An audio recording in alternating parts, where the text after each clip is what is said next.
This is the Broadcaster at 40, program number 2. The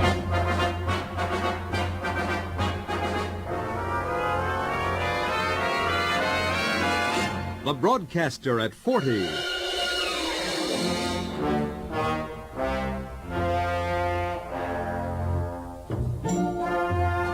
This week, WTIC celebrates 40 years of broadcasting. And throughout the week, we'll be presenting our story, the story of the Broadcaster at 40.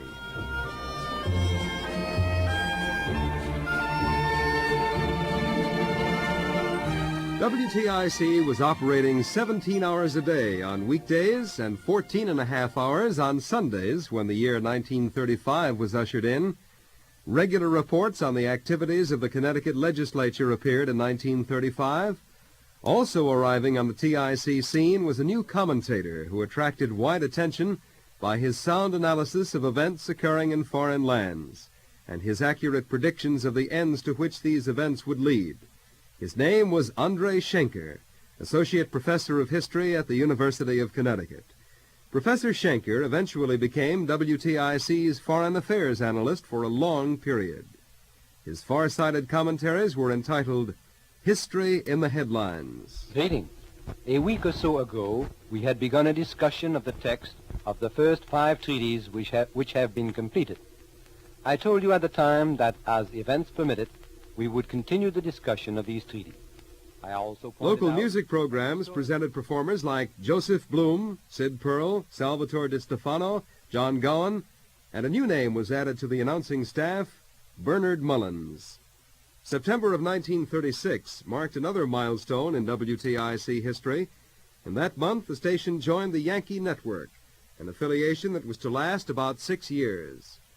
One of 36's most popular programs was Hull's Hour of Cheer, produced by Leonard Patricelli.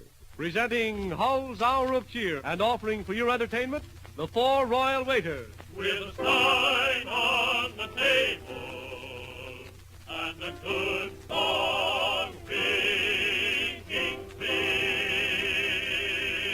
Your favorite voice in your favorite song. Fred Wade.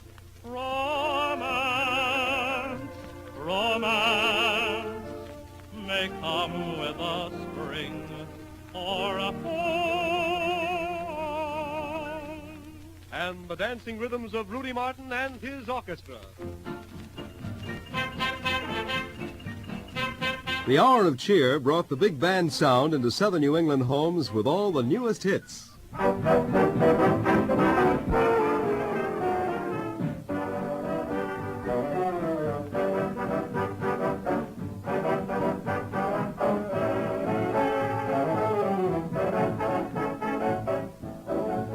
Hull's Hour of Cheer continues with the latest song hit from the pen of Carmen Lombardo, Dreamy Eyes.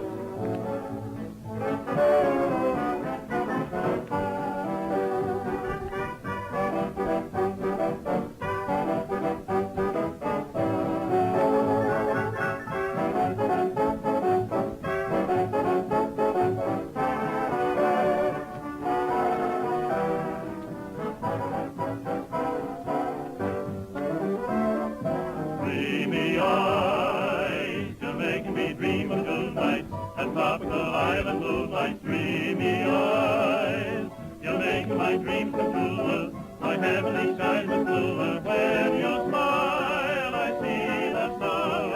And when you cry, I can see a rainbow in your wonderful dreamy eyes. Now looking at me so clearly, you know that I love you dearly. Dreamy eyes, I'm planning the future for you. You know that I do adore you. Can't you see that life will be all sugar and creamy, dreamy eyes?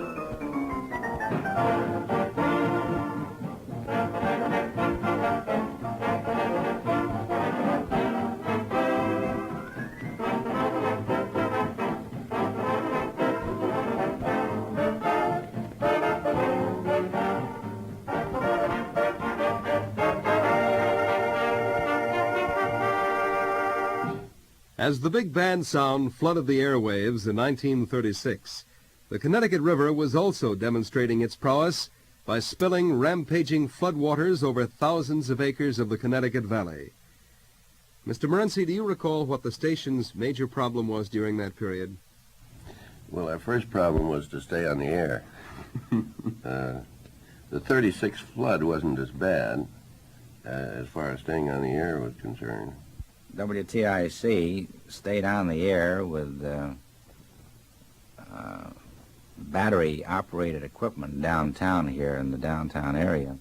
Supervisor of Engineers Al Jackson was on duty throughout the flood emergency. We used our battery-operated remote amplifier. Of course, all our AC-operated equipment was dead because the Dutch Point power station had gone out. It was completely surrounded by water, as a matter of fact.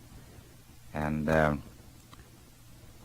only communication that we had between, or the city had, I should say, between this power station and the headquarters here in the city was by ham radio. And there was a very good friend of ours that worked for the light company. At that time had some ham radio gear in his car, and he was down there and the car was there at the time, and as the water came up, they kept raising the car up, and they finally got it up onto the next floor. And he was the only means of communication between this isolated power station and the city. And the only way that we could communicate with him was from the top of the Traveler's Tower, where we had what was known in those days as 5-meter equipment.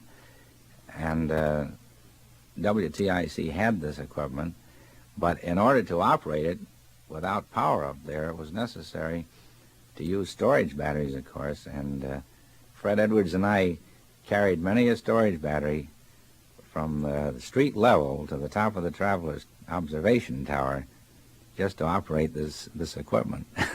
If you can imagine all those flights of stairs with storage batteries, it wasn't an easy job. Well, the floodwaters went their ways, and in 1937, so did the staff musicians.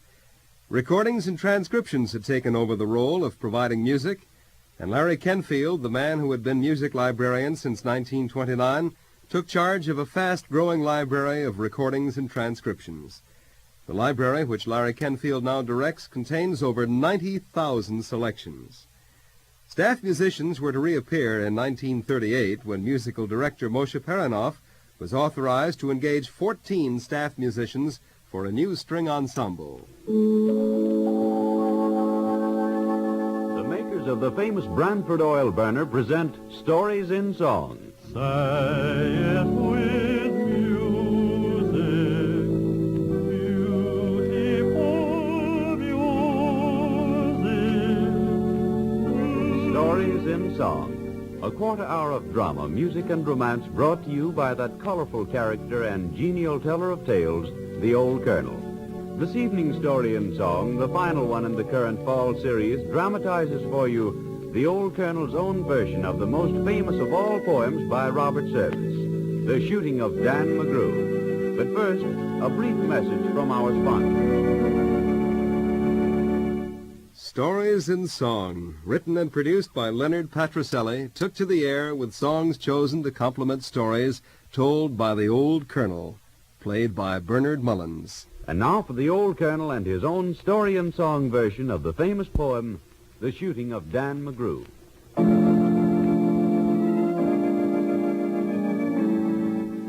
A bunch of the boys were hooping it up in the Malamute Saloon. A famous first line to a famous poem. And you'll excuse us, folks, if prior to presenting the poem, we bring you a little prologue, setting forth some of the unknown facts which had so much to do with the ultimate story that you all know as The Shooting of Dan Mcgrew. Let us go back to the year 1891. The town... New England was to feel the wrath of nature again when in 1938, one of the hemisphere's most destructive hurricanes roared through a dark September day, dropping trees and power lines, washing shoreline buildings to sea, and taking an expensive toll in human life. Mr. Morency, how do you recall this emergency? The 38 hurricane blew down some of our wires to the mountain. But we got back on, I think, in about 22 or 28 minutes. and then we stayed on for about 5 days, day and night. But I remember over in the 6th floor of Grove Street there, some of our boys had to carry batteries up 6 flights in order to get enough power to drive our studio equipment. And all power was out, of course. And since then, we have in this building, of course, as you know, we have a fine diesel, and out on the mountain we have a magnificent power supply, which we flip over to with a loss of about a quarter second if we lose power. So what we tried to do, and did do, we did a great many network feeds during the 38 hurricane particularly. Yet another storm was brewing in 1938, this one far across the Atlantic. Not a force of the elements. This was a human tempest.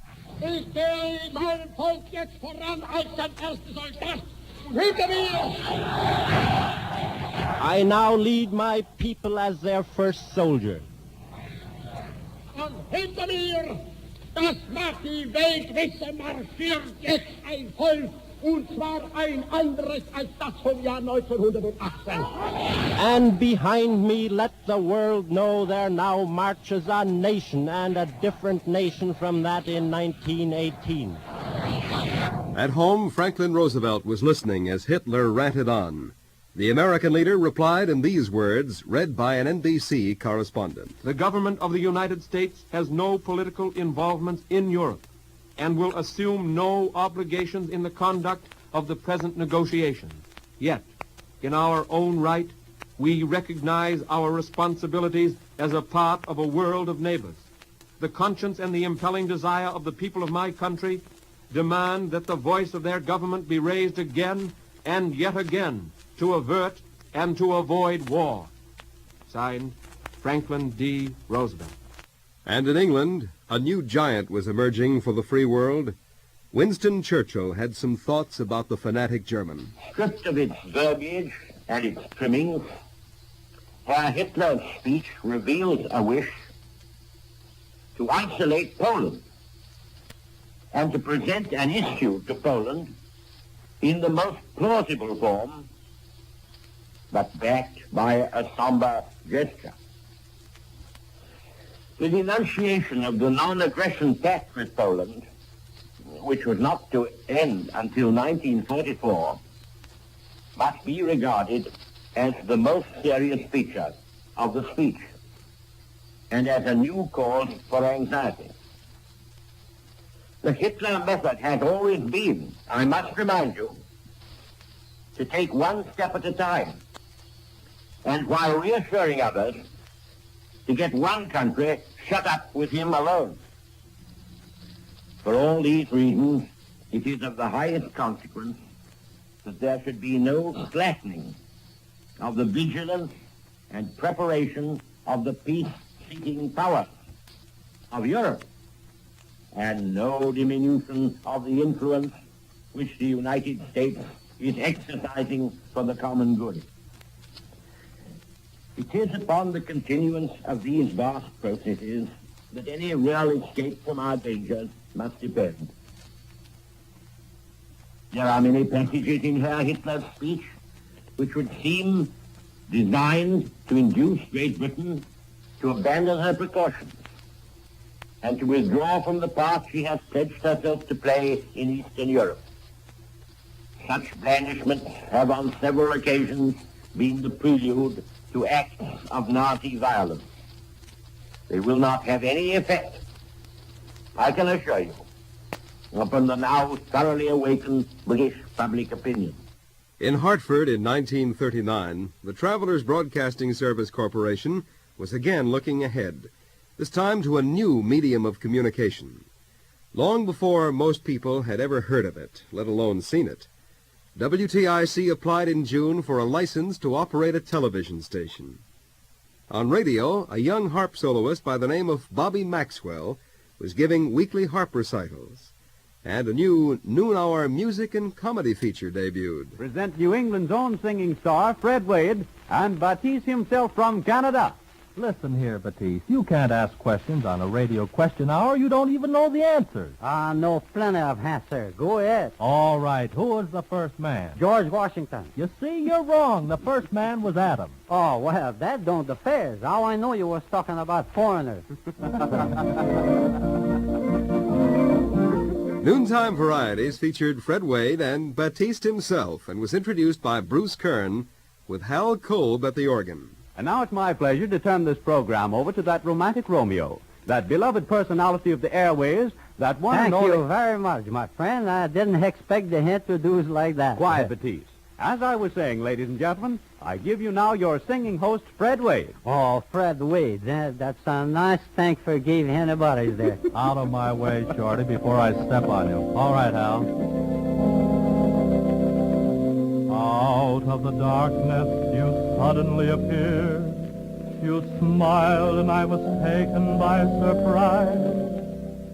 I guess I should have seen right through you, but the moon got in my eyes. A part of the noontime period on Saturday was occupied in '39 by a farm and home series. It was called the Connecticut Farm Forum and was conducted by Frank Atwood.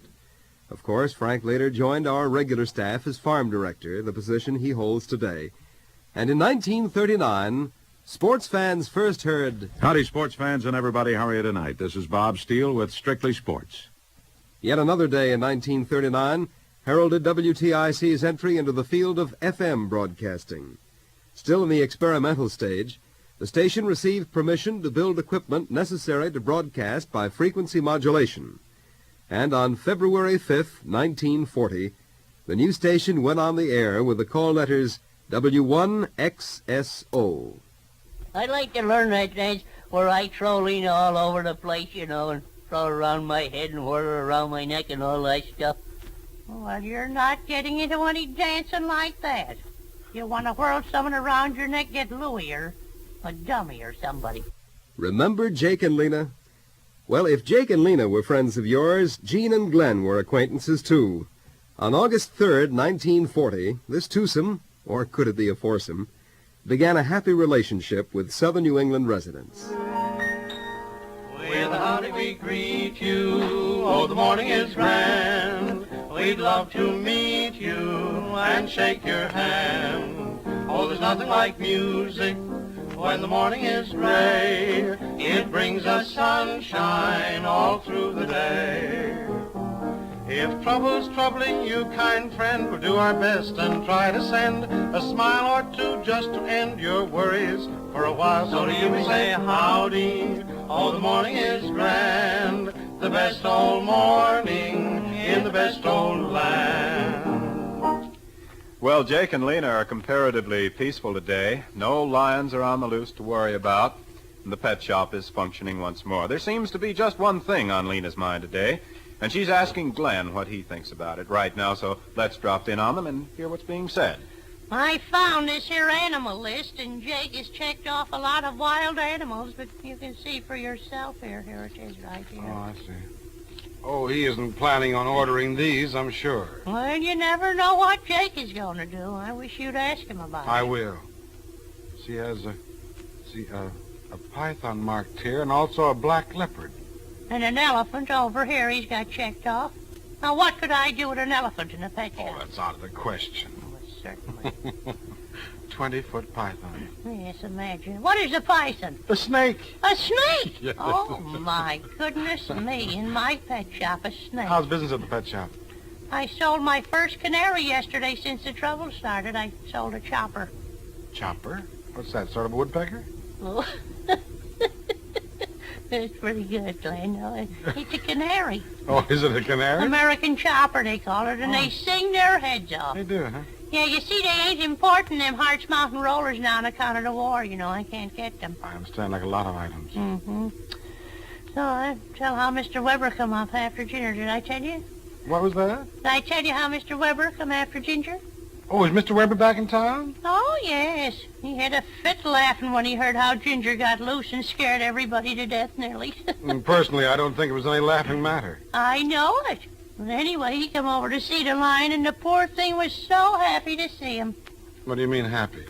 Well, he rubbed his head against the bar so Mr. Weber could scratch his head. The lion did? Mm-hmm.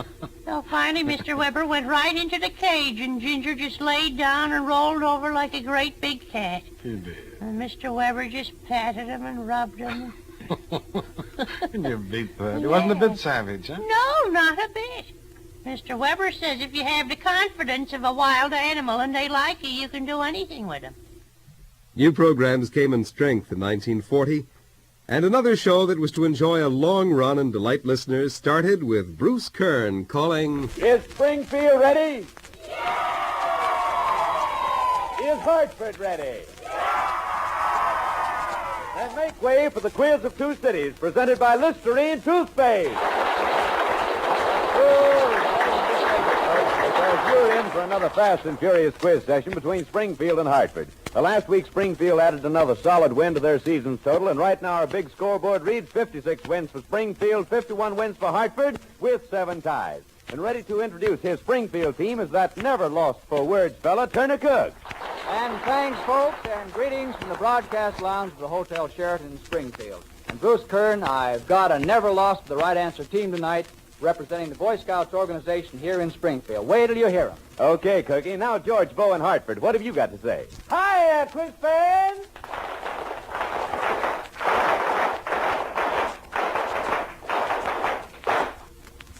Wow. Ladies and gentlemen, that was a Class A applause from the Boy Scouts in our audience here tonight, and they give that only for Class A things. They didn't mean that for me. That was for our team tonight, I know. And greetings to you, Bruce, too. Might just as well say hello to Cookie now, because after my team from the Charter Oak Council Boy Scouts of America gets finished, oh, I'm sure he won't even talk to me. He'll be so mad. That's the round one bell, and here again is Turner Cook and his number one contestant. And here she is, Mrs. John Dolan, all set to deliver. Good evening, Mrs. Dolan. Good evening, Mr. Cook. They tell me that you are a den mother down there in Long Meadow and have one of the largest scout packs in this part of the country. That's right. Is that right, the largest in this part of the country? It's the largest in the country. All right, we go into your next 3 questions worth 40 team points and 10 silver dollars. Now, the first one, Mrs. Dolan, is worth 10 whole points. Answer yes or no to this one. The word September contains more letters than any other month in the year. Now, answer yes or no, and I'll give you 10 seconds. Yes. Oh, sure it does. Yes, ma'am. In 3 seconds she did it. Oh, boy. Oh, boy. Here we go. Number 2. The first state to be admitted to the Union after the original 13 was Maine, Vermont, or Ohio. Maine. Oh, I'm awful sorry on that one. I'm awful sorry. Third question worth 20 points and $5. You know that a bride is a newly married woman and a well is a source of water. But what's a bride well?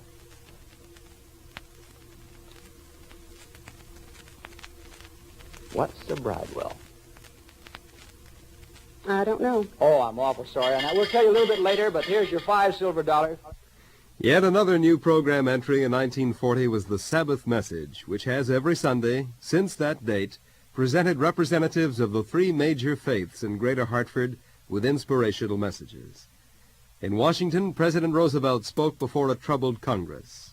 Mr. Vice President, Mr. Speaker, members of the Senate and of the House of Representatives, these are ominous days, days whose swift and shocking developments force every neutral nation to look to its defenses in the light of new factors. The brutal force of modern offensive war has been loosed in all its horror. New powers of destruction, incredibly swift and deadly, have been developed, and those who wield them are ruthless and daring. No old defense is so strong that it requires no further strengthening, and no attack is so unlikely or impossible that it may be ignored. Let us examine without self-deception the dangers which confront us. Let us measure our strength and our defense without self-delusion. The clear fact is that the American people must recast their thinking. From England came the voice of Winston Churchill reporting the disastrous Dunkirk.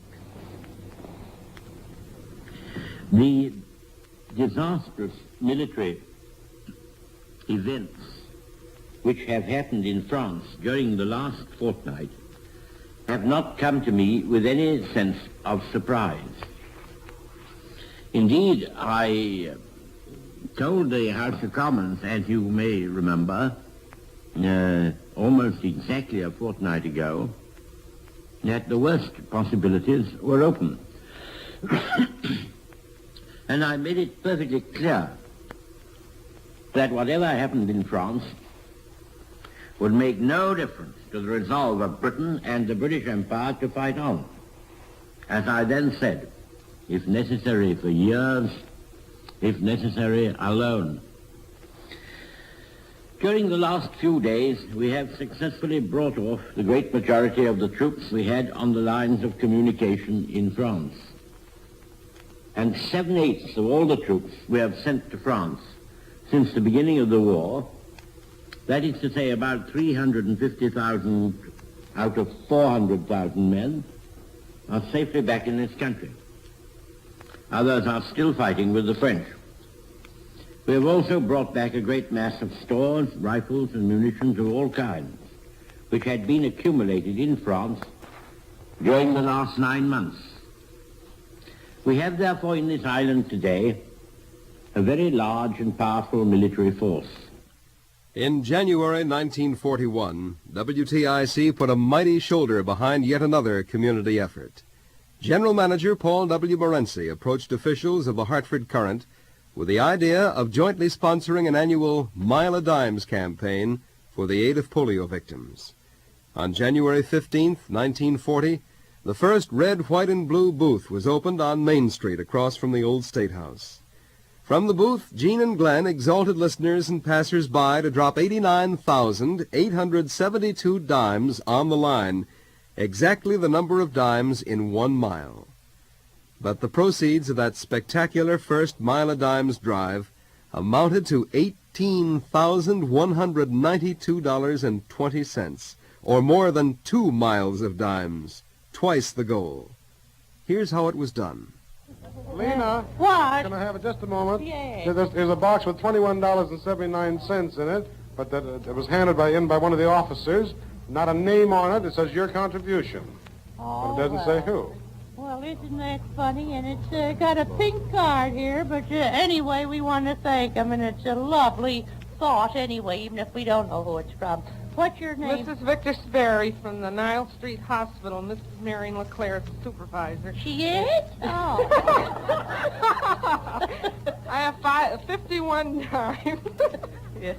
51 dimes, and one is for, One is for me, is it? No. One is for Jake.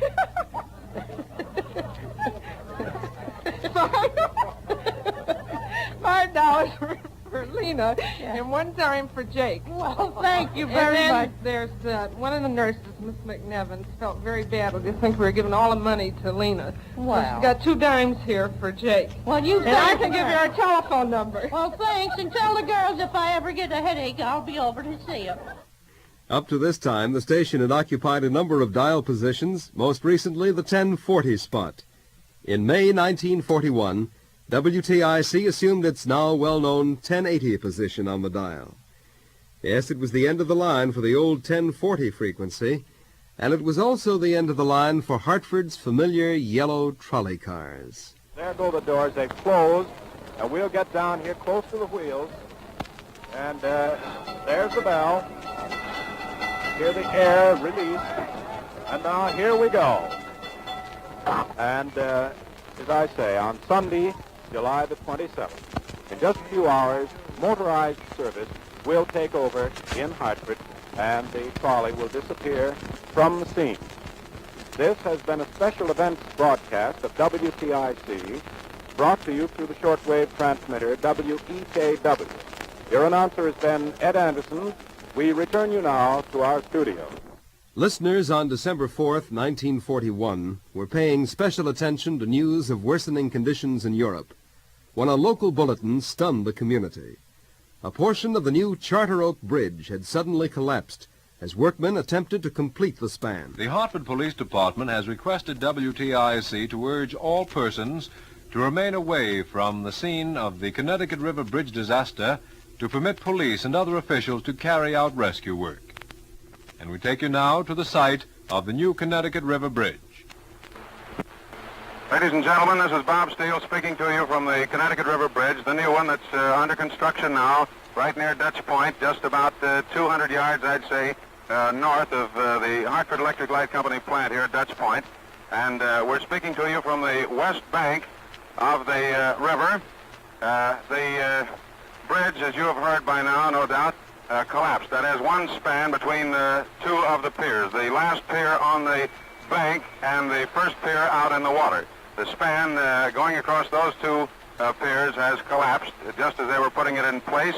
Some 30-odd men were said to be on The community was still speculating as to the cause of the bridge collapse when on Sunday, December 7th, 1941... We interrupt this program to bring you a special news bulletin. The Japanese have attacked Pearl Harbor, Hawaii, by air, President Roosevelt has just announced. The attack also was made on all naval and military activities on the principal island of Oahu. Americans prepared for a sober Christmas celebration.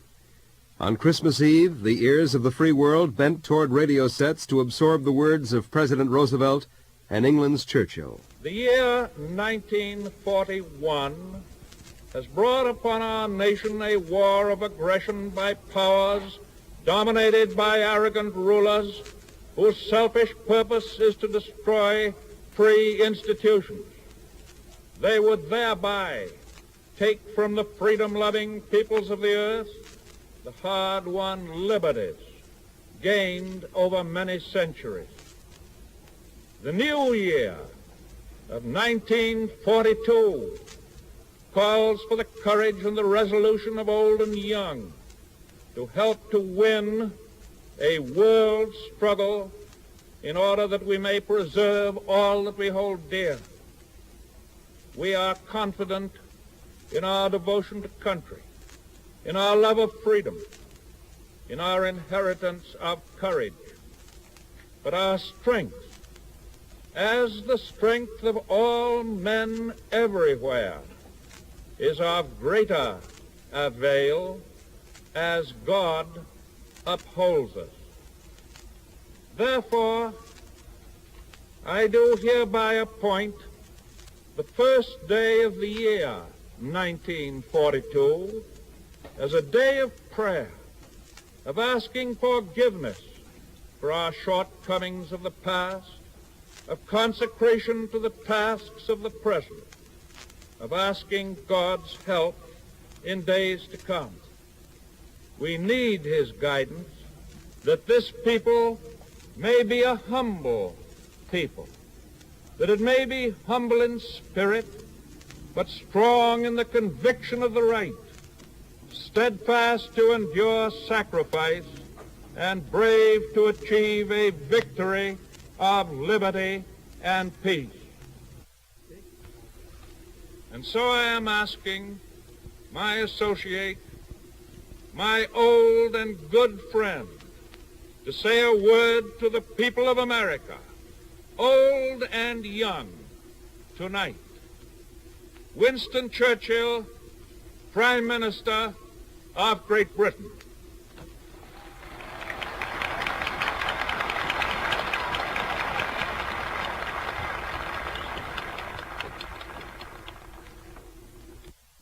Fellow workers, fellow soldiers in the cause, this is a strange Christmas Eve.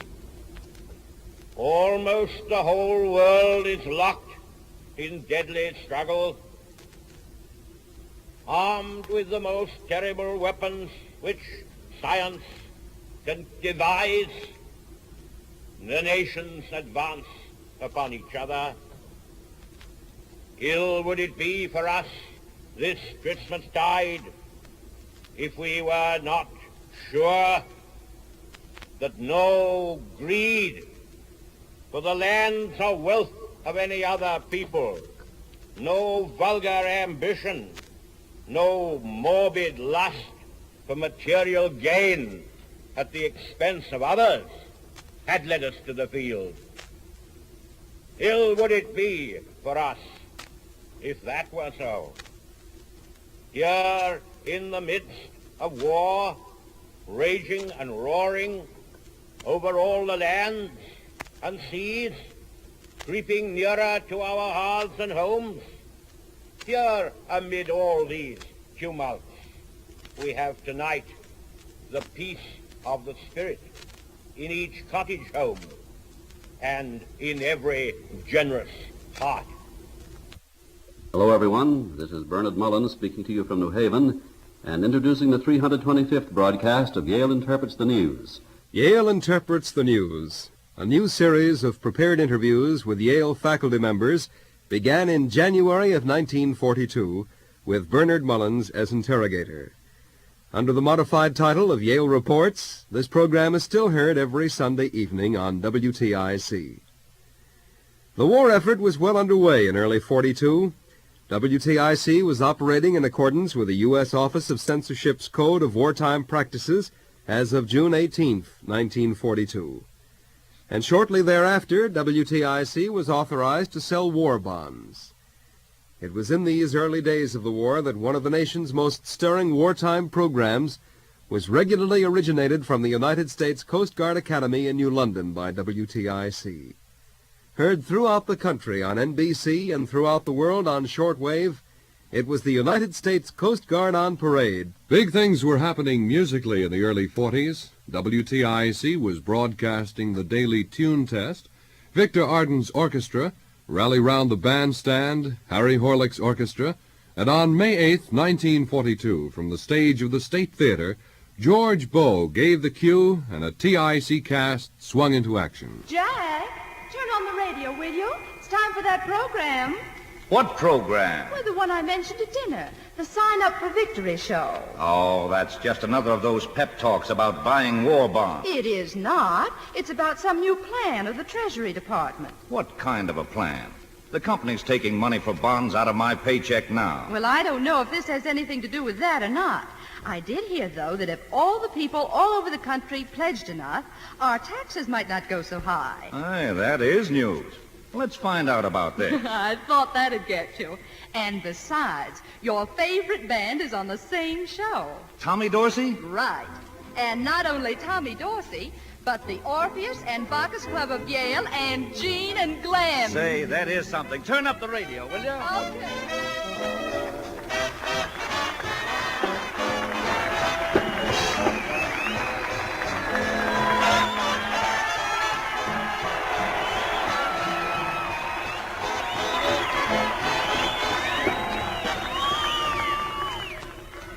Sign up for victory.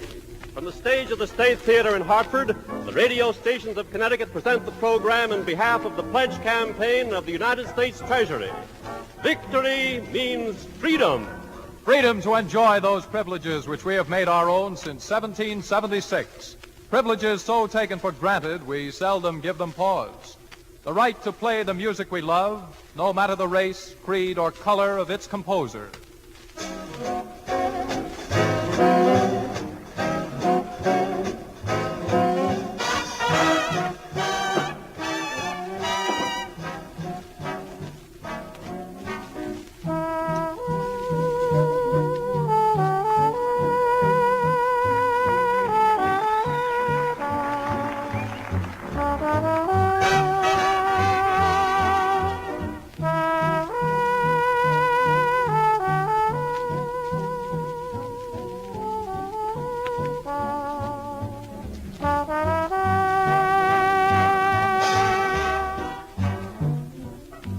In Germany, Tommy Dorsey and his orchestra would find this selection forbidden, since its composer does not belong to what Mr. Goebbels terms the super race. Yes, it was the music of Tommy Dorsey and the singing of the skinny kid from Hoboken, Frank Sinatra. Blue skies smiling at me, nothing but blue skies do I see. Blue skies, blue skies. Bluebirds singing a song, nothing but bluebirds all day long. Clap, clap, happy, sunshine everywhere, and everybody's happy as the square of the fair. Hi, hi. All the days are hurrying by when you're in love. How they fly, blue days. All of them gone. Nothing but blue skies. Overhead. From now on. Go ahead, go ahead. Oh, yes, there was good music. And there was also good humor, courtesy of Gene and Glenn with Jake and Lena.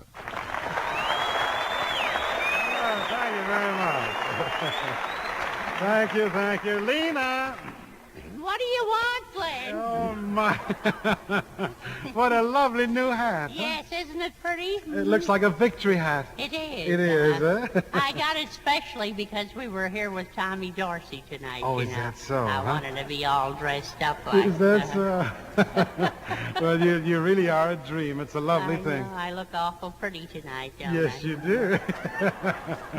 It's a wonderful audience. Isn't it a lovely audience? Yes, Well, I Tommy Dorsey always has a big crowd, Yes, you know. he does, always. And why all this talk about Tommy Dorsey? Well, you know, I've been singing a lot of opera stuff and everything for years, and I Yes. thought this is a wonderful chance for me to kind of swing out on something. Oh, you do? Well, Lena, you're not exactly the type to swing out on something. I know it, but I look nice, don't I? Yes, you do look nice. That's And granted. besides, Tommy Dorsey might need a singer for the orchestra, you can't tell. Oh, that's right. You never know. Mhm. Wouldn't that sound lovely, Tommy and Lena Dorsey?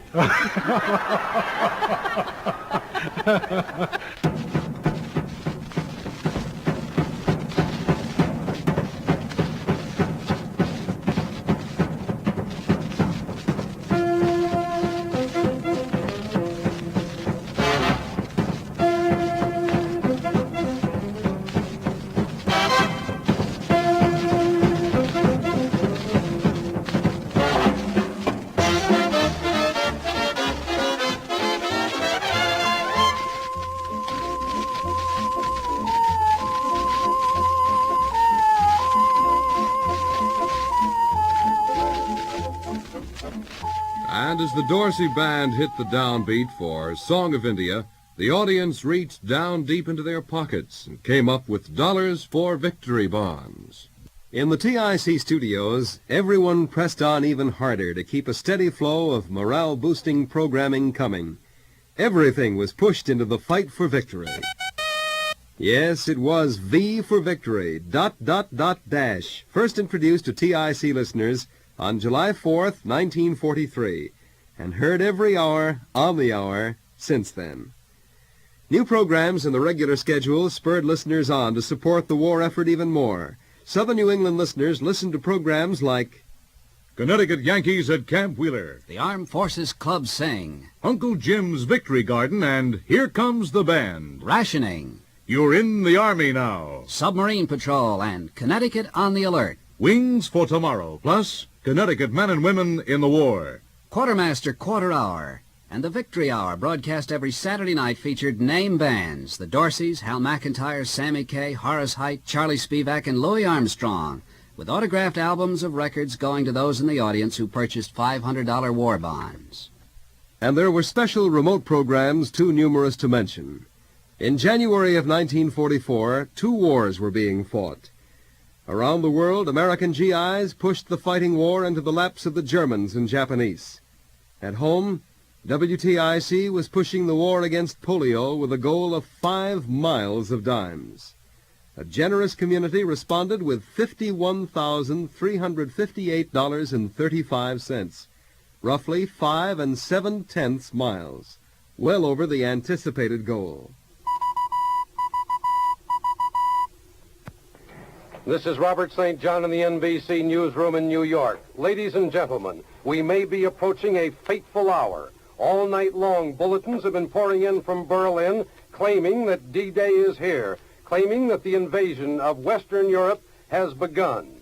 Let me read you several of the latest bulletins. One says that a report, unconfirmed by Allied sources, of course, says that heavy fighting is taking place between the Germans and invasion forces on the Normandy Peninsula, about 31 miles southwest of Le Havre. Another bulletin, also from Berlin radio and unconfirmed, says the British-American landing operations against the western coast of Europe from the sea and from the air are stretching over the entire area between Cherbourg and Le Havre, a distance of about 60 miles. I repeat, there is no confirmation. And here's another bulletin just in. DNB, the German agency, says, this is unconfirmed, that the most important airdromes in the area of the Normandy Peninsula of France have been wiped out. Now, I presume that means wiped out by the Allies. As you may have heard on earlier broadcasts, all three German news agencies have begun broadcasting these stories that the invasion is here. But there is no Allied confirmation as yet. The first report came out shortly after midnight, and since then we've been flooded with reports from Berlin. Paris radio, strangely enough, has not confirmed any of these reports. And now we have just been informed that we can expect in a very few seconds, a very important broadcast from the British capital. June 6, 1944. WTIC was prepared for the assault on France by the Allied forces. This is Supreme Headquarters, Allied Expeditionary Force.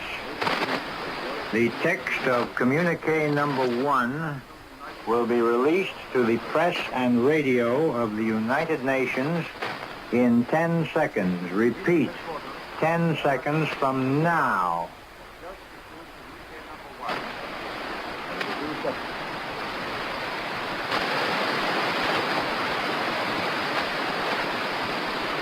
Under the command of General Eisenhower, Allied naval forces, supported by strong air forces, began landing Allied armies this morning on the northern coast of France.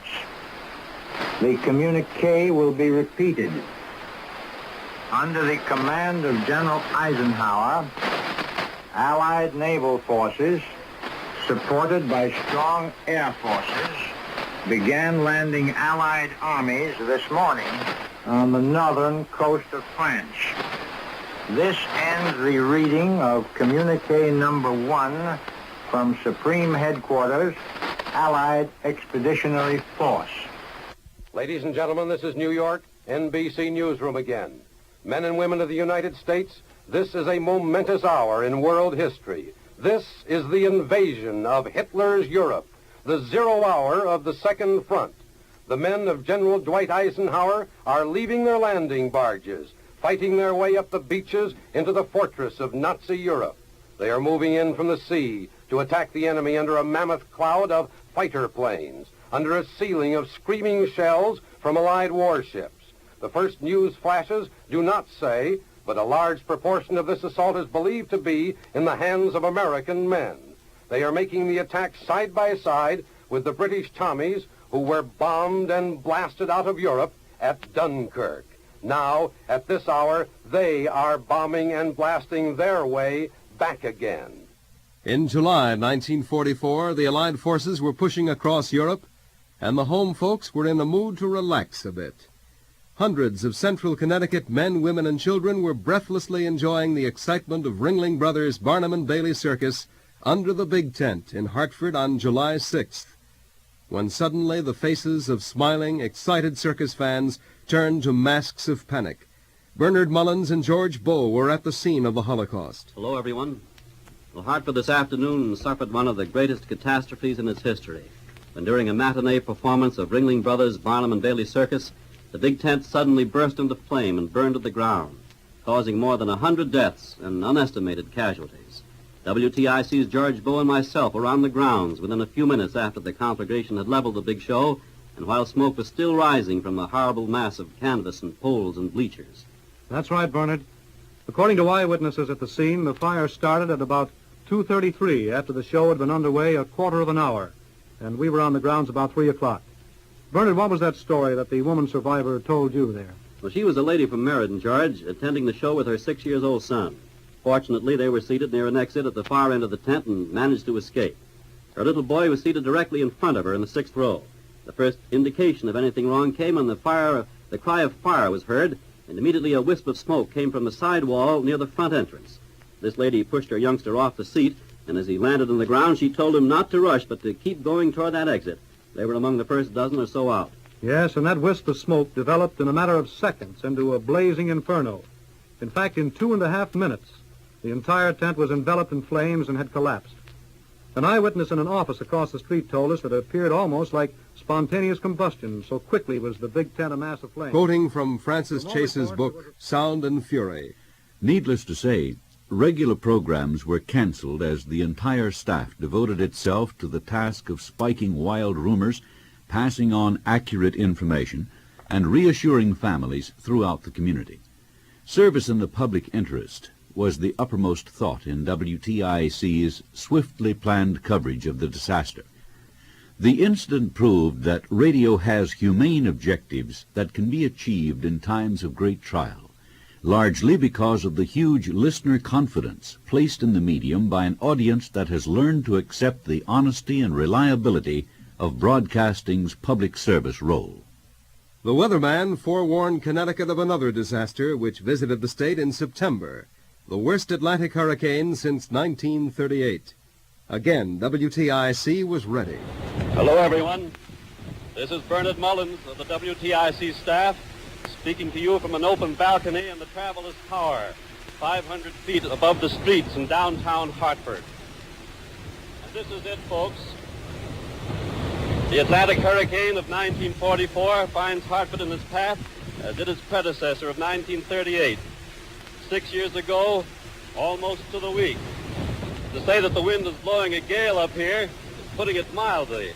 We can hardly hold our feet up here against the gusts of wind and rain that swing around this open balcony, a windy spot and a fair day. Although the wind velocity is said to be but 35 miles an hour 15 minutes ago, with gusts ranging from 40 to 70 miles an hour, it surely must have increased, or else we're in an area of gust only. You can look down on the city of Hartford from this vantage point. The lights are still burning. There has been no serious power shortage in Hartford. I understand that some of the outlying towns are without power. As a matter of fact, our own station is operating on reduced power because of the fact that the line is down between Unionville, the powerhouse, and Avon, our transmitter. As the 10-year period, 1935 to 1944, came to an end, WTIC looked not back at a decade of major accomplishments, but ahead to increasing its every effort, the effort to keep Connecticut men and women at home and overseas informed and active, efforts to raise more money for defense, efforts to raise more money to fight polio, and the ever-constant effort to provide a service for the benefit of the area.